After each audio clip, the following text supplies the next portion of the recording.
मधुबन के बाबा, मधुबन के बाबा मुरली वाले, आपका क्या कहना, आपका क्या कहना। ओम शांति। आज 9 सितंबर 2025 के साकार मधुर महावाक्य हैं। आज मीठे मीठे बाप दादा बोले, मीठे बच्चे अपने ऊपर आप ही कृपा करनी है। पढ़ाई में गैल्प करो, कोई भी विकर्म करके अपना रजिस्टर खराब नहीं करो। बाबा ने कहा, मीठे बच्चे अपने ऊपर आप ही कृपा करनी है। पढ़ाई में गैल्प करो, कोई भी विकर्म करके अपना रजिस्टर खराब नहीं करो। बाबा ने आज प्रश्न पूछा कि इस ऊंची पढ़ाई में पास होने के लिए मुख्य शिक्षा कौन सी मिलती है, उसके लिए किस बात पर विशेष अटेंशन चाहिए। तो उत्तर में बाबा ने कहा, इस पढ़ाई में पास होना है तो आंखें बहुत बहुत पवित्र होनी चाहिए, क्योंकि ये आंखें ही धोखा देती हैं, यही क्रिमिनल बनती हैं। शरीर को देखने से ही कर्मेंद्रियों में चंचलता आती है, इसलिए आंखें कभी भी क्रिमिनल ना हो। पवित्र बनने के लिए भाई बहन होकर रहो, याद की यात्रा पर पूरा पूरा अटेंशन दो। मुरली का गीत है, धीरज धर मनुआ धीरज, सुख के दिन आए रे। ओम शांति। किसने कहा? बेहद के बाप ने बेहद के बच्चों को कहा। जैसे कोई मनुष्य बीमारी में होता है तो उनको आथत दिया जाता है, माना हौसला दिया जाता है कि धीरज धरो, तुम्हारे सब दुख दूर हो जाएंगे। उनको खुशी में लाने के लिए ही आथत दिया जाता है। अब वह तो है हद की बातें, ये है बेहद की बात। इनके कितने ढेर बच्चे होंगे, सबको दुख से छुड़ाना है, यह भी तुम बच्चे ही जानते हो, तुमको भूलना नहीं चाहिए। बाप आए हैं सर्व की सदगति करने।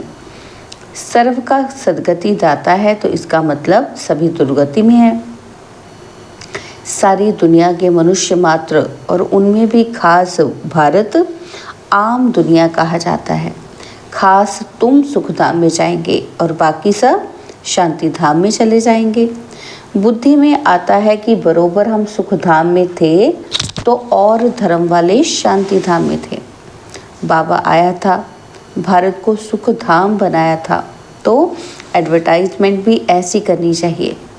समझाना है कि हर 5000 वर्ष के बाद निराकार शिव बाबा आते हैं, वह सभी का बाप है। बाकी सब ब्रदर्स हैं, ब्रदर्स ही पुरुषार्थ करते हैं फादर से वर्षा लेने। ऐसे तो नहीं कि फादर्स पुरुषार्थ करते हैं। सब फादर्स हो तो फिर वर्षा किससे लेंगे? क्या ब्रदर से? ये तो हो ना सके। अभी तुम समझते हो कि ये तो बहुत सहज बात है। सत्युग में एक ही देवी देवता धर्म होता है, बाकी सब आत्माएं मुक्ति धाम में चली जाती हैं। वर्ल्ड की हिस्ट्री ज्योग्राफी रिपीट है कहते हैं, तो ज़रूर एक ही हिस्ट्री ज्योग्राफी है जो रिपीट होती है। कलयुग के बाद फिर सत्युग होगा, दोनों के बीच में फिर संगम युग भी ज़रूर होगा। इसको कहा जाता है सुप्रीम पुरुषोत्तम कल्याणकारी युग। अभी तुम्हारी बुद्धि का ताला खुला है तो समझते हो कि ये तो बहुत सहज बात है। नई दुनिया और पुरानी दुनिया। पुराने झाड़ में ज़रूर बहुत पत्ते होंगे और नए झाड़ में थोड़े पत्ते होंगे। वह है सतो प्रधान दुनिया, इनको तमो प्रधान कहेंगे। तुम्हारा भी नंबरवार पुरुषार्थ अनुसार बुद्धि का ताला खुला है, क्योंकि सब यथार्थ रीति बाप को याद नहीं करते हैं तो धारणा भी नहीं होती है। बाप तो पुरुषार्थ कराते हैं परंतु तकदीर में नहीं है। ड्रामा अनुसार जो अच्छी रीति पढ़ेंगे पढ़ाएंगे, बाप के मददगार बनेंगे, हर हालत में ऊंच पद वही पाएंगे। स्कूल में स्टूडेंट भी समझते हैं कि हम कितने मार्क्स से पास होंगे।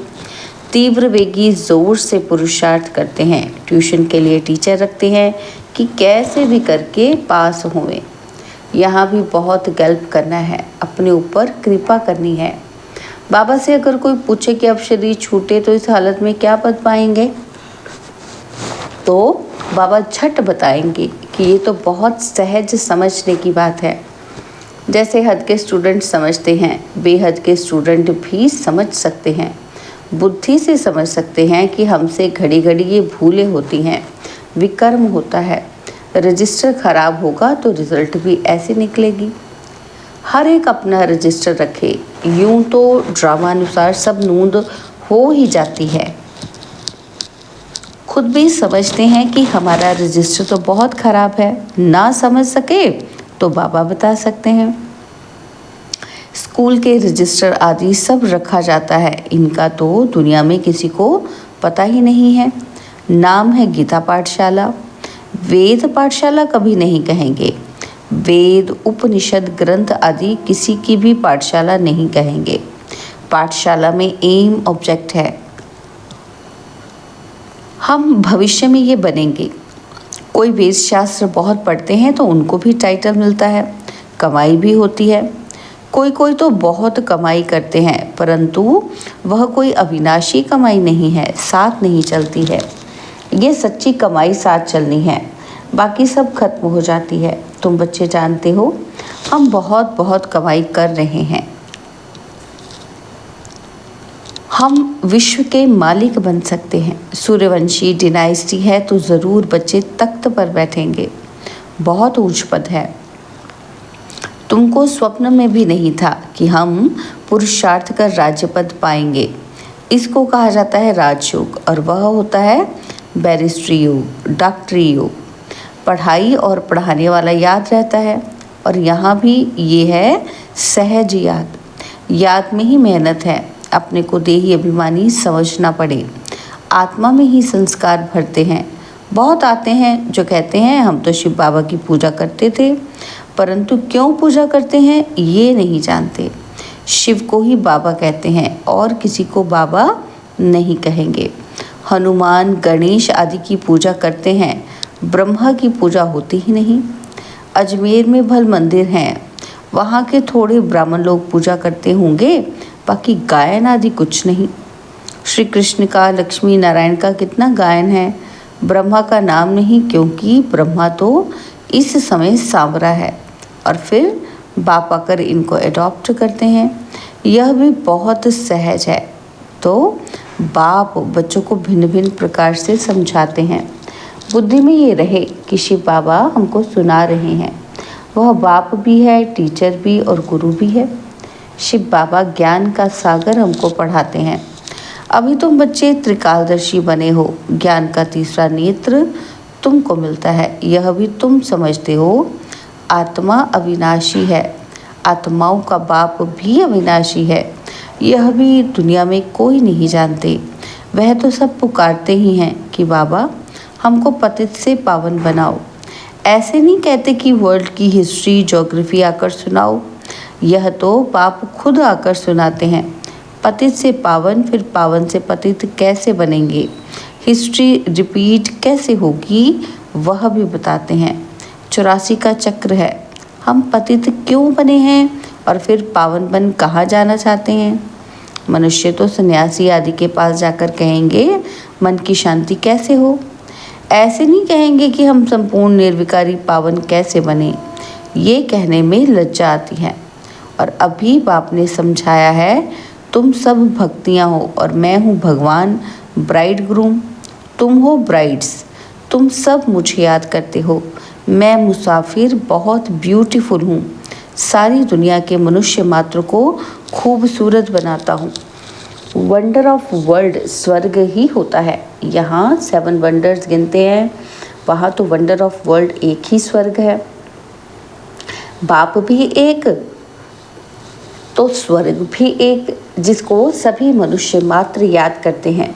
यहाँ तो कुछ भी वंडर है ही नहीं। तुम बच्चों के अंदर धीरज है कि अब सुख के दिन आ रहे हैं। तुम समझते हो कि इस पुरानी दुनिया का विनाश हो तब तो राजाई मिले स्वर्ग की। अभी अर्जुन राजाई स्थापन नहीं हुई है, हाँ प्रजा बनती जाती है। बच्चे आपस में राय करते हैं कि सर्विस की वृद्धि कैसे हो, सबको पैगाम कैसे देवे। बाप आदि सनातन देवी देवता धर्म की स्थापना करते हैं बाकी सबका विनाश कराते हैं। ऐसे बाप को याद करना चाहिए ना, जो बाप हमको राज तिलक का हकदार बनाए, बाकी सबका विनाश करा देते हैं। नेचुरल कैलेमिटीज़ भी ड्रामा में नूंधी हुई है। इस बिगर दुनिया का विनाश हो नहीं सकता। बाप कहते हैं अभी तुम्हारा इम्तिहान बहुत नज़दीक है। मृत्युलोक से अमरलोक ट्रांसफ़र होना है। जितना अच्छी रीति पढ़ेंगे पढ़ाएंगे उतना ऊंच पद पाएंगे, क्योंकि प्रजा अपनी बनाते हो। पुरुषार्थ कर सबका कल्याण करना चाहिए। चैरिटी बिगिन्स एट होम, यह कायदा है। पहले मित्र संबंधी बिरादरी आदि वाली ही आएंगे, पीछे पब्लिक आती है। शुरू में हुआ भी ऐसे, आहिस्ते आहिस्ते वृद्धि हुई और फिर बच्चों के रहने के लिए बड़ा मकान बना, जिसको ओम निवास कहते थे। बच्चे आकर पढ़ने लगे। ये सब ड्रामा में नूंद थी, जो फिर रिपीट होगा। इसको कोई बदल थोड़ी सकता है। ये पढ़ाई कितनी ऊंच है। याद की यात्रा ही मुख्य है। मुख्य आंखें ही बड़ा धोखा देती हैं। आंखें क्रिमिनल बनती है तब शरीर की कर्मेंद्रियां चंचल होती हैं। कोई अच्छी बच्ची को देखते हैं तो बस उसमें फंस पड़ते हैं। ऐसे बहुत दुनिया में केस होते हैं। गुरु की भी क्रिमिनल आई हो जाती है। यहाँ बाप कहते हैं क्रिमिनल आई बिल्कुल नहीं होनी चाहिए। भाई बहन होकर रहेंगे तब पवित्र रह सकेंगे। मनुष्य को क्या पता, वो तो हंसी करेंगे। शास्त्रों में तो ये बातें हैं ही नहीं। बाप कहते हैं ये ज्ञान प्राय लोप हो जाता है। पीछे द्वापर से ये शास्त्र आदि बने हैं। अब बाप मुख्य बात कहते हैं कि अल्प को याद करो तो विकर्म विनाश हो जाएं। अपने को आत्मा समझो। तुम 84 का चक्र लगा कर आए हो, अभी फिर तुम्हारी आत्मा देवता बन रही है। छोटी सी आत्मा में 84 जन्मों का अविनाशी पाठ भरा हुआ है। वंडर है ना। ऐसे वंडर ऑफ वर्ल्ड की बातें बाप ही आकर समझाते हैं। कोई का 84 का, कोई का 50-60 जन्मों का पाठ है। परमपिता परमात्मा को भी पाठ मिला हुआ है। ड्रामा अनुसार ये अनादि अविनाशी ड्रामा है। शुरू कब हुआ, बंद कब होगा, ये नहीं कह सकते, क्योंकि यह अनादि अविनाशी ड्रामा है। ये बातें कोई नहीं जानते हैं। अच्छा, मीठे मीठे सिकिलदे बच्चों प्रति माता पिता बाप दादा का याद, प्यार और गुड मॉर्निंग। रूहानी बाप की रूहानी बच्चों को नमस्ते।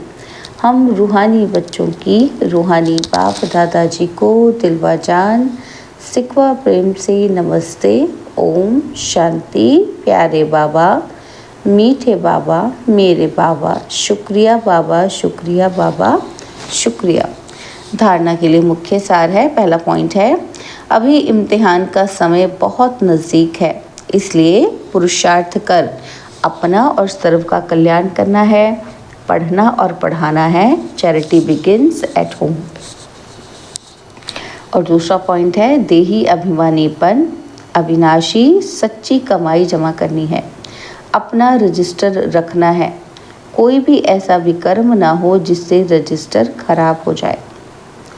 बाबा ने आज हमें वरदान दिया, सर्व को उमंग उत्साह का सहयोग दे, शक्तिशाली बनाने वाले सच्चे सेवाधारी भव। सर्व को उमंग उत्साह का सहयोग दे, शक्तिशाली बनाने वाले सच्चे सेवाधारी भव। सेवाधारी अर्थात सर्व को उमंग उत्साह का सहयोग देकर शक्तिशाली बनाने वाले। अभी समय कम है और रचना ज़्यादा से ज़्यादा आने वाली है। सिर्फ इतनी संख्या में खुश नहीं हो जाना कि बहुत आ गए। अभी तो बहुत संख्या बढ़नी है, इसलिए आपने जो पालना ली है उसका रिटर्न दो। आने वाली निर्बल आत्माओं के सहयोगी बन उन्हें समर्थ अचल अडोल बनाओ, तब कहेंगे सच्चे सेवाधारी। स्लोगन है, रूह को जब जहाँ और जैसे चाहो स्थित कर लो, यही रूहानी ड्रिल है। रूह को जब जहाँ और जैसे चाहो स्थित कर लो, यही रूहानी ड्रिल है। बाबा के व्यक्त इशारे हैं, अब लगन की अग्नि को प्रज्वलित कर योग को ज्वाला रूप बनाओ। अब लगन की अग्नि को प्रज्वलित कर योग को ज्वाला रूप बनाओ। तो इसके लिए बाबा कहते हैं पावरफुल मन की निशानी है कि सेकंड में जहाँ चाहे वहाँ पहुँच जाए। मन को जब उड़ना आ गया, प्रैक्टिस हो गई, तो सेकंड में जहाँ चाहे वहाँ पहुँच सकता है। अभी अभी साकार वतन में और अभी अभी परम धाम में सेकंड की रफ्तार है। अब इसी अभ्यास को बढ़ाओ। अच्छा, ओम शांति।